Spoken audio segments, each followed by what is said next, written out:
Hello, and welcome to my Impact Wrestling review. This is actually going to be a re-upload, really. I do have another video that has to do with the one I'm making right now, but I'm trying to get the whole audio-video issue going out kind of right now.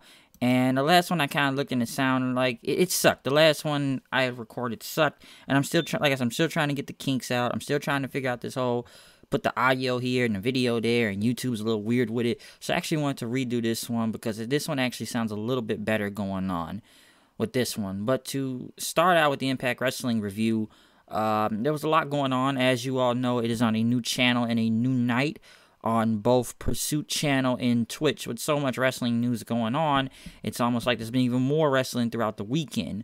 But with Impact on their new channel and new date with the homecoming fallout from last Sunday's pay-per-view, we had a lot of big things on the show. I've already stated my thing on the entire new channel because a lot of people do not have this Pursuit channel. I don't know if really anyone has this Pursuit channel, depending on your cable provider, but it's on Pursuit, which is a hunting channel.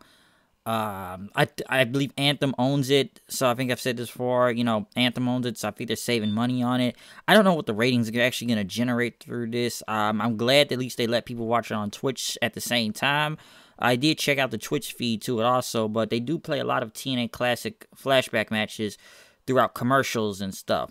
And sometimes that can actually kind of get annoying because I actually looked at both sides of it, and it looks like I feel like the show ended 3 minutes early when I looked at the time, and I feel like the Pursuit one is a little bit faster because the classic matches, they all want to play like full matches and full segments, and I think that's a bit of a problem. I still think they need to fix that. But moving on into the actual show, and I may save my thoughts a bit on this whole channel thing also again, because like I said, it's like there's a problem in this, and it's like a good and bad, but I know a lot of people look at it as a problem, especially with their new start time being still later in the night. I would have put it 7 o'clock, but they want to be at 9 o'clock in my time zone over here. But actually get into the show from the fallout of Homecoming. Josh Matthews, welcome everybody to Impact on Pursuit. And as they were on Pursuit TV, him and Don Callis were on commentary for this show. With them being on commentary, we kicked it off with Johnny Impact, who was actually kind of pretty booed out here. A little bit of a mixed reaction, but a lot of boos, really. A lot of people not really digging Johnny, if you ask me, especially what happened last Sunday. Fans chanted, "We want Cage," as soon as he came out there, but he was mostly there saying, this is the title. It's important, but right now, what's more important is his wife, Taya, after what happened at the end of Homecoming, which is supposed to be a celebration. But she's in the hospital because Killer Kross threw her off the stage. And, Impact called out Kross, wanting him to come out. He was tired of the cryptic nonsense. And he said he was going to get his hands on him tonight or pretty much right now. But as people chanted, "We want Cage," Brian Cage came out, which he had a very big reaction out there. People mostly on his side. He pretty much looked at, Impact Mundo, whatever you want to call him. Pretty much, you're trying to ignore what happened last Sunday. I had you at a 10 count. If it wasn't for your little Survivor buddies there, I would have had the championship. And, he says, I don't work like this because, some ref said so and everything. But he says, everyone knows in this building, and you know that I should be the champion right now. He wanted his rematch, but Johnny said, this isn't the place at the time.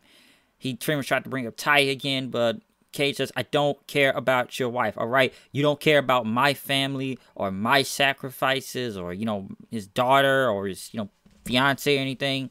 This is Santos from Lucha Underground. But as he said that, Cage says all he wants is the championship and he wants the rematch now. Kross came out then, pretty much once again stirring the pot and playing mind games as, Kross is the center of this controversy right now. And that Johnny Impact is, he's an imposter, he's a fake, and, he tells Cage that, you got 3 pinfalls on him technically because that was 10 seconds, so that's 3 times you pretty much beat him.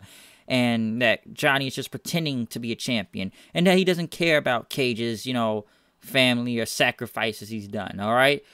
Kross says that Johnny only cares about his image and may care about his wife, Taya, also. But Kross went on to say as soon as she gets out of hospital, he's going to put her right back in. Johnny was about to go at him, but Cage stopped him then. Impact hit a super kick on him and then dove on Kross onto the outside as Kross was coming down. He threw Kross back in the ring. Cage just hits him with a freaking discus forearm, then knocking him to the ground. Looks at Killer Kross, then Kross clotheslines him. Cage just no-sells it, gets back up and looks at him as Kross and him have a stare down there. Kross pretty much left the ring after that, and he walked away. Cage picked up the title as the fans chanted, "Next world champ, next world champ," throwing it back at Johnny to the ground. So I would say, a really good segment, as a lot of people were involved in this. Johnny not caring about the championship, and just his wife and everything. Cage being screwed out of the championship last Sunday, and that Impact is just this is you just trying to make up excuses what he was doing, putting his wife as an excuse, but Cage he was screwed, and of course Killer Kross being the puppet master out of all of this. Like I said, Johnny, I know they may have to turn him heel after having last Sunday, because him and Talia were not really cheered last Sunday. People mostly booed at him. It was mostly a mixed reaction. Some would hope he would turn heel, because people mostly look at Cage as the face. And if you look at that women's match also from Sunday, they probably look at Tessa Blanchard as the face of being screwed out of the championship. So could Johnny Impact be turning heel? I don't know, because they pretty much went back to them after commercial. Right after the commercial, Cage just start knocking security guards back or trainers, and pretty much Johnny says, "You know what? You will get your time, but right now I need to take care of Kross tonight, and then you will get your title shot." But Cage says, he asked him if he had his word. Johnny said he gave him his word for that title shot, as Cage says, "You do not screw me." But moving on, more night as they were trying to sell DVDs and everything.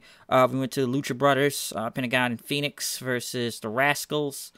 Desmond, Xavier, and Zachary wins a very great spot fest tag team match. Very fun to watch. Just a lot going on. I can't name every freaking move. I did like when Desmond Xavier did that double backflip thing and hit Phoenix in the head with a kick while he was trying to run and do a finish. I don't know if it was a finish, but he was running to do something. And it looked really cool. Pentagon and Phoenix doing that wheelbarrow thing after they hit Desmond with a double super kick after that. Phoenix moves so crazy in the ring, I cannot even keep up, okay? Pentagon and Phoenix pretty much won with the package pile driver. And, the spike one when Phoenix jumps in the air, which was pretty cool. They pretty much all respected each other in the end. So a very, very, very good tag team match for both of them. I don't know who's getting a title shot here. So as the Rascals have lost already. They haven't really been here that long, and they're already taking L's. But I don't think it really did that much to them. But it was still a fun tag match. I'll say that. Like I said, Phoenix just moves so freaking crazy in the ring. It's just hard to keep up, and he's that great. They need to push him more, though. They played a promo from Killer Kross after Homecoming last Sunday, and then they interviewed him again, talking about what happened. And, he made it clear this is because there's a no DQ match tonight between Kross and Impact. Kross had,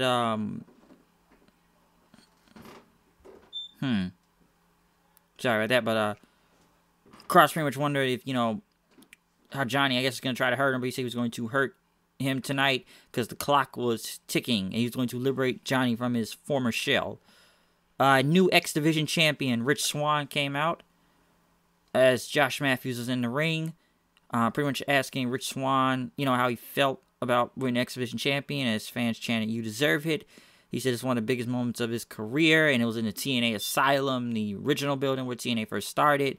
And he talked about past champions from, Low-Key, AJ Styles, Joe, Sabin, Dutt, multiple others, and going against some of the top 3 X Division stars today. Most of them was in a tag team, as some say, but, it was an ultimate. He said, the Ultimate X match was scary, but he came out on top. It's about no limits. He's going to be a no limit soldier being the champion.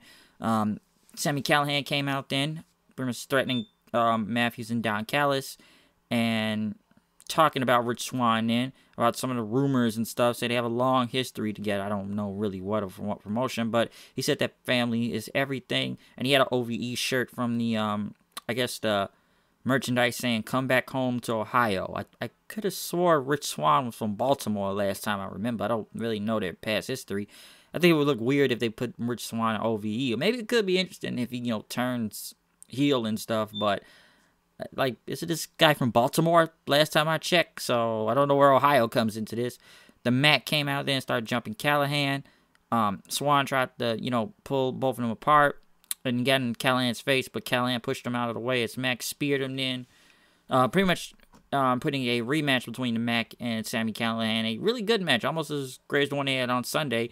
Didn't really have Dave Chris out there, so it was actually a one-on-one match. Both guys kind of going to the top of the stage fighting, and till almost to the 10 count, people chanting return to the Mac. Like I said, it was a really good match. The Mac just moves so crazy for a guy his size. It's insane. I tell you, man, this guy's just going to get bigger. I'm telling you. The Mac, that's the guy you need to look out for. But he pretty much got into a dodge fest as Mac tried to hit the stunner, and Callahan tried to hit the pile driver on him. But pretty much Mac switched it to a sunset flip. Pretty much getting a roll up on him. Callahan looked pissed right after that as Mac got out of there. I'm sure we're going to see more of where this is going. So it's still a really good match, just like the one they had on Sunday. And still trying to see where this story comes out with Rich Swann being involved in this whole Ohio or whatever history he has with him. So we'll see what happens. LAX was in the back celebrating, putting some vodka in some coffee. They were just, drinking, talking about what happened in their match on Sunday with the Lucha Brothers, about respect and family. They put history on, and, as they toasted then. And, as LAX was kind of walking around, OVE was in the back, and, Conan called them the ovaries and inbreds, as Callahan said, let's go, old man, let's do this. And he told them to get on in. Could we see them going back to that feud? I would like it, because, let's be honest here, who does LAX have left to face in the tag division? Because LAX is just so dominant. Who can really beat these guys? Like, what other tag teams do you have other than, OVE here, which, they had to separate that for a while. They beat Pentagon and Phoenix, which I wouldn't mind seeing another match. They beat Homicide and Hernandez multiple times. You beat Falaba and KM. You beat Ethan Page and Matt Sydal. I'm trying to see. Oh, yeah, the Desi Hit Squad, too. Forgot about that. They pretty much beat everybody, so I don't really know who getting beat LAX right now, because they're just that great, all right? They really are. So, if you go back to the OVE feud, I wouldn't mind it, but where does LAX go from here? I even wonder that. Who is going to be their next opponents, or whatever's going on with all three of them? And, one quick question I would have with LAX, and anyone can answer this online. Whatever happened to Diamante? Is she healed? Like, we saw her for a minute during the whole King storyline with Kingston, and then she just kind of disappeared after that. So, I never knew what happened to Diamante. Like, does anyone have an answer? Like I said, she hurt, or I think she's still at the company, because I think their Twitter handle still has LAX on it. So, I don't know. This is something you got to really question here. I never knew what happened to her since the Orlando tapings back in, maybe it was almost in April. Yeah, it's been a while, so we haven't seen her in a long time. Scarlett Bordeaux was next to do the strip show. She told the fives to shut up, the 10 is talking, and that the winner of the talent search will be next week. It's about time, because I don't know where that was going on. They just kept playing random videos, and she just kept popping up everywhere. We didn't know who she was going to pick, but she also wanted to celebrate, and that Nashville likes to party. They had a countdown for her to take off her clothes. The fans chanted, take it off. But the Desi Hit Squad pretty much came out for some reason. Got them saying, don't do this and everything to these American people. Do not embarrass yourself here. As Rohit Raju pretty much says, Gama only just wants to see you naked. Gama slapped them then. And that these Americans don't deserve to see Scarlett take her clothes off. But surprisingly, Scott Steiner comes out. I didn't even know he was here. Steiner comes out. I was hoping he was going to cut some math promo or some insane promo, because it is fun to listen to him to do that all the time. But, I don't know, if the guy can still go in a way. But Steiner came out saying, he was here for the debut of Impact on Pursuit, talking about hunting and fishing and, him hunting deer in Detroit. Something he was talking about. But he said, he likes, the freaks to get their freak on. But, Gama Singh came out here and ruined it for the fans. And then he started falling on the ground.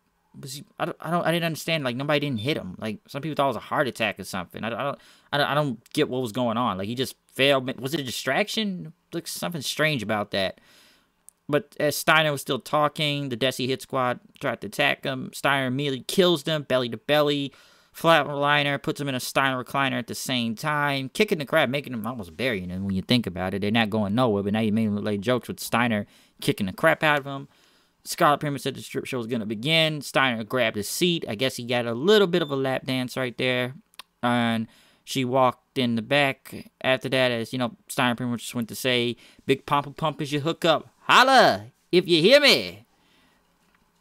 And, you know, like I said, I hope they really get this whole talent search thing, because it's gone on forever. But I'm surprised Steiner was even there. Like, don't get me wrong, I would like to see him on TV anyway. Just have him cut some insane promo about math, or call someone, "He's fat," like he did Samoa Joe back then. Or I'd like to see Bully Ray do that whole little team thing. That was gold. They should have kept that going. Those segments were great. Like, anything with Steiner in a promo segment is just a whole Botchamania clip itself, alright? They've done it before on there, but even now, whatever promo he cuts, it sounds just insane. You don't know if it's a shoot or not, because the guy just... Let him say anything. Just give this man a live mic and let him go out there, and I promise you it'll be gold. It's gold when he talks. So... I don't know how long we got Steiner back here, because he was back at Redemption, so I was actually surprised seeing him back here anyways. They talked about the Tessa Blanchard and Taya Valkyrie match, as Gail Kim pretty much screwed Tessa out of the belt on Sunday. And, you know, Gail Kim saying that she got what she deserved, because this Tessa Blanchard came out. Still obviously without the championship, since she's been like the most dominant Knockouts champion around here, because Taya's win is just kind of, because we know it's going to set up the Tessa and Gail Kim match, which is going to be great, alright? That's going to be a great match, because even when she went against, I'm trying to remember the jobber's name here, Kelly Collins, pretty much was going to go for her Hammerlock DDT, the Magnum, I believe it's called, but she stole Gail Kim's finisher and did the Eat the Feet after that. So you know the match is coming, and it's going to be great. Now, I don't know who faces Taya for the title, unless Tessa gets her Tessa gets her rematch, because we did not really... She didn't really say anything coming out. She just had a match. She didn't. I expected a promo saying she wanted her rematch against Taya after being screwed. But, you know, since they got that whole Taya being in the hospital thing, we don't know when she's coming back. Maybe on next week's show. But as of right now, I don't know where Taya, who her next opponent will be for the championship, because the Gail Kim versus Tessa Blanchard thing is going to be now, I'm assuming, and it's going to be great. Watch it be great. Eddie Edwards in the back. Talking about his homecoming match. He was done with Moose.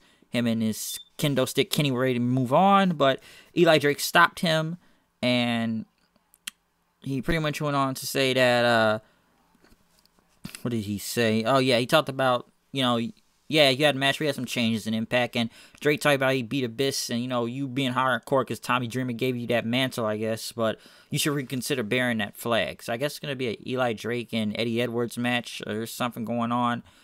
I don't know how long they're going to keep involved in this hardcore thing into it, or maybe if Tommy Dreamer shows up. I don't know. So, we'll see what both of these two go on. Dark Alley and Su Yung were in the back, talking about she has come back, as Dark Alley said, which she said something, and then it's like some lightning things happen, and the casket said one more chance to rejoin in Shadow R. So, I guess this Undead Realm thing will continue since Rosemary is back. I said this Sunday, Rosemary is gone with a knee injury for a long time. It was an ACL for a very, very long time. And I guess we're going to do this whole continue the Dark Alley thing. Maybe she's going to try to bring regular Alley back and I guess get her soul back, since Alley is soulless. So I'm going to assume she's going to find a way to do that one way or another.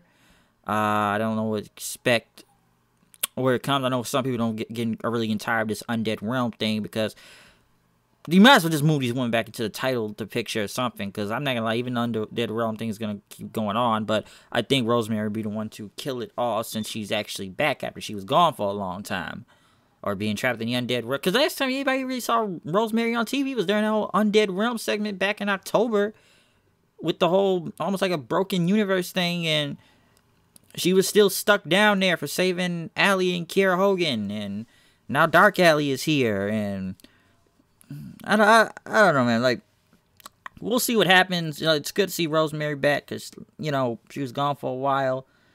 Yeah, I saw people on the internet. I was trying to remember. They said something like she looked bigger or something. I mean, she just looked thicker or something. I don't know. I don't know. I guess I didn't really get a good look. But someone that brought that up to me told me to go back and look at the clip again and see. But I don't know. Rosemary still looks the same. Hope she's better, and we'll see what she does when she's back into the ring. What else we have here? Yes, main event time. Johnny Impact versus Killer Kross in a no disqualification match. This is actually a really good match. I will say that. Both guys throwing each other potentially outside of the ring, as is the barricade already.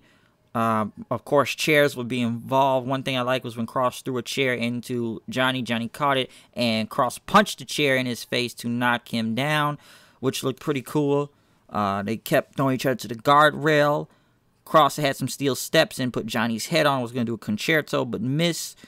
Johnny took him down with a chair, started beating him with it, buried him in the chairs, and he stood on top of the steel steps, did like a moonsault holding a chair to the other chairs, which looked kind of brutal because you could see Johnny actually hit his face. Because once he got back in the ring, there was like a cut under his eye. I thought it would have looked worse, but he didn't really bleed everywhere. But he did have a cut under his eye after that. But Kross pretty much stood up from the chairs, then like nothing happened. They start throwing chairs into the ring. Fans start chanting all night long. They start hitting had a duel of chairs, but Johnny got the upper hand. Him with a super kick. Kross sat in the chair laughing. Impact threw the chair at his face then and started hitting him with the chair. He buried him with some chairs. Was gonna do a Starship Pain. Now people forget that was a table sitting outside. Moose runs up, pushes Impact off of the top rope into the table outside, throws him back in. Kross hits the cross jacket and passes out Impact. A really good main event, I will say that, okay? Because honestly, I didn't know what Moose was going on with this. Because we know Austin Aries isn't not around anymore, so I guess both of these two are still a team. And I honestly don't believe Austin Aries is coming back. Actually, I would have been back at Homecoming now, but I just think he's really gone, unless it's just something I don't know. Because I still think that was a work back in October, but I think he's just out again, and I think he is. I just think he's out again. But as for the match itself, it was really good. It was something failed, but like I said, very good match. Really good. I did like the whole moonsault with the chair thing going on. It looked dangerous, but it still looked really, really good. I think it was a really good episode, though, in general, really. I really did like the show. I know it's on a different time date, and it's on Fridays. I don't know how the ratings will go on from this. And like I said, I've already described the differences between Twitch TV and Pursuit of how it's playing on there. But I did like the main event. I did like the beginning segment. I actually like the Lucha Brothers and the Rascals match going on. Scott Steiner come back in general was actually pretty good to see. I don't know about Barry and the Desi Hit Squad, because I just feel like they've kind of killed that team for a long time now, even with a new member. So it was a pretty good show. It wasn't a bad show or anything. But I just don't know how long this Twitch thing is going to keep going on, or Pursuit channel. I hope they get a better TV deal soon. The only other news I know about Impact during this week is that I heard they're going to be doing I guess going to be a partnership between them and All Elite Wrestling, which is good, really. They kind of need it, okay? Because we don't know with this All Elite Wrestling thing, and everyone's been talking about that. I probably could see that because Don Callis, he's the one running Impact right now. He's friends with Chris Jericho, so I'm sure it's going to be a partnership. And, you know, he's friends with Kenny Omega, which we don't know what Omega's contract is, right? Well, we know what his whole contract is, but we don't know where the hell he's going. Mostly a lot of people said, and the rumors have really been strong, he's going to AEW, as some people said. I think Jericho said this too in an interview. I could be wrong, but I may need to look that back up. But I don't think he's going to WWE. Like I said, we will see what happens. But his contract is not up until the 31st. I'd be surprised if he stayed in New Japan, okay? I really would be surprised. I would love to see him beat Tanahashi and get the championship back. But right now, Omega, that's an up-in-the-air question right now. But I think it's strongly he may be going to AEW. In my opinion, he may be going to AEW. But as for Impact working with them, it's a good idea because God knows they need a better TV deal. They really do. Like, come on, because this, I don't know how long this Pursuit thing is going to cut it, or Twitch, and I don't know if a lot of people are really going to watch it because they don't know what the hell that channel is, and you know it's just already odd with going on with there anyways, but hopefully we see something better from this. If they get a partnership with them, good. At least you'll probably be on TBS or TNT or whatever the other channel, but you know they're going to be on a better one because they have money over there, and a partnership is good to actually get talent on there, you know, just to expose the product so people will know what's going on. But like I said, that's the only other news I kind of really heard about Impact this week was them having a possible partnership with All Elite Wrestling. that's going on. But this is my review for Impact Wrestling. Comment, subscribe, tell me what you thought about the show tonight. Follow me on Twitter at HoodedKnight890.